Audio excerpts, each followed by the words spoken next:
koristim i ovu priliku da pričam sa studentima u Nišu, a i činjenicu koliko ima medija u ovoj sobi, da pozovem da se u sledećoj godini još više ljudi prijavi na Diplomatsku akademiju Ministarstva spoljnih poslova.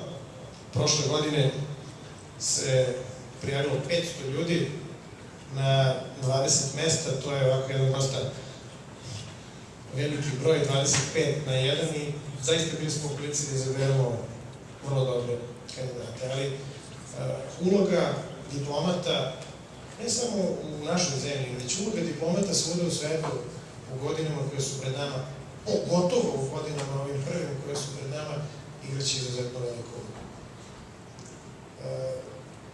S obzirom da je ekonomska kriza ostavila duboke posledice na ekonomski svetski poredak, uloge države u godinama koje su pred nama u svetskoj ekonomiji, domaćoj ekonomiji, ali i u svetskoj ekonomiji, biće daleko značajnije, pošto je to bio slučaj u godinama koje su iza nas.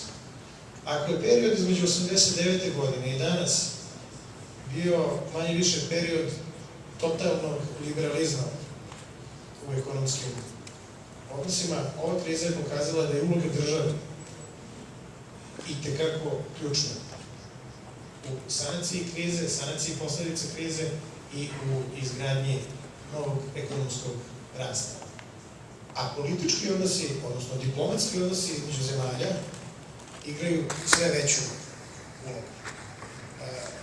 Pre nego što je došla ova ekonomska kriza, pretpostavljalo se da će kapital biti jedini parametar i jedini element koji će odlučivati gde se ekonomska aktivnost odvija, s kojim tempom i u kom pravcu.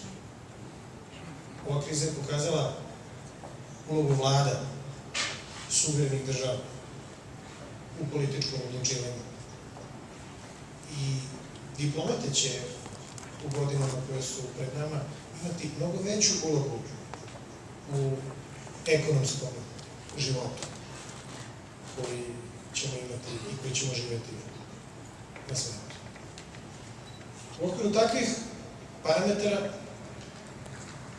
u okviru takvog sveta koji se rađa, ja bih želeo da se osvrnem i na državne prioritete u spoljnoj politici Srbije. Naš prvi državni prioritet je put ka Evropskoj uniji. To neće biti lak put i na tom putu će biti potrebno mnogo rada, ponekada i odricanja, ali zarad ostvarenja jednog istorijskog civilizacijskog cilja, koji za nas predstavlja ne samo naše članstvo, već i kompletiranje evropskog prostora i konsolidaciju evropske porodice naroda. Srbija od svog puta ka Evropskoj uniji neće odustati. I zadatak diplomatije će u godinama koje su pred nama biti okončanje tog procesa pristupanja Evropskoj uniji što je prije moguće. Drugi prioritet je odbrana teritorijalne celovitosti. Nema puno zemalja na svetu čija je teritorijalna celovitost ugrožena kao što je to slučaj sa ovom zemljom. Mi smo se opredelili za politička i diplomatska sredstva. Prema tome, to je zadatak diplomatije. Pronalaženje kompromisnog, uzajamno prihvatljivog rešenja za budući status naše južne pokrajine Kosovo i Metohija će nastaviti da bude prioritet spoljne politike Srbije za ovu vladu i ja sam uveren za svaku vladu koja bude došla posle nas do pronalaženja takvog rešenja.